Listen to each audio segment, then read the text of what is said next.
The Violin Conspiracy by Brendan Slocum is a mystery about a classical violinist who has his priceless instrument stolen.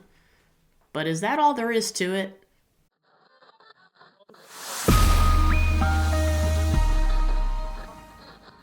Hi, I'm Amanda, and this is Spineless Books, your one-stop shop for all things audiobook. So I picked up The Violin Conspiracy for a book club.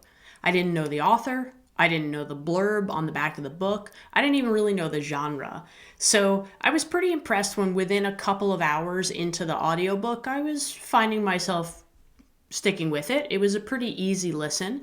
The narrator, J.D. Jackson, he's pretty ordinary. He's a good narrator. He's not a great narrator.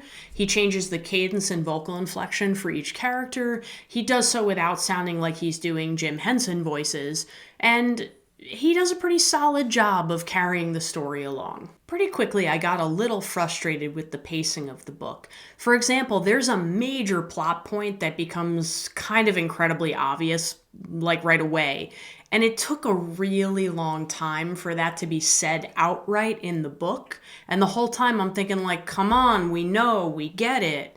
So things like that bothered me about the book. I wasn't really excited, and I found the book sort of dragging to get to the action. But that wasn't all there was to it.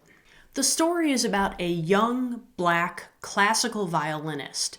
Now, while the mystery part of the book really kind of didn't grab me, all of a sudden there began to be these little snippets that Brendan Slocum sort of slid into the book about the experience of being a classical black violinist. Discrimination, missed opportunity, or just lack of opportunity. There were all kinds of episodes in this book that felt really visceral, and each one hit me like a gut punch, which really surprised me, especially given that the other part of the book was kind of mediocre.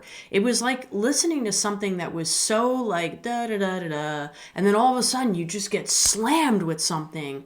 And it really struck me, and I was surprised each time. Now, it turns out there's a reason that these descriptions were so visceral.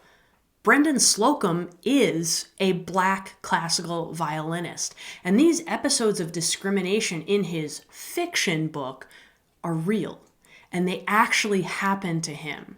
Now, immediately when I learned that, which I learned sort of late in the process, I learned quickly he was a classical black violinist, but I didn't know the discrimination was real until I had finished the book.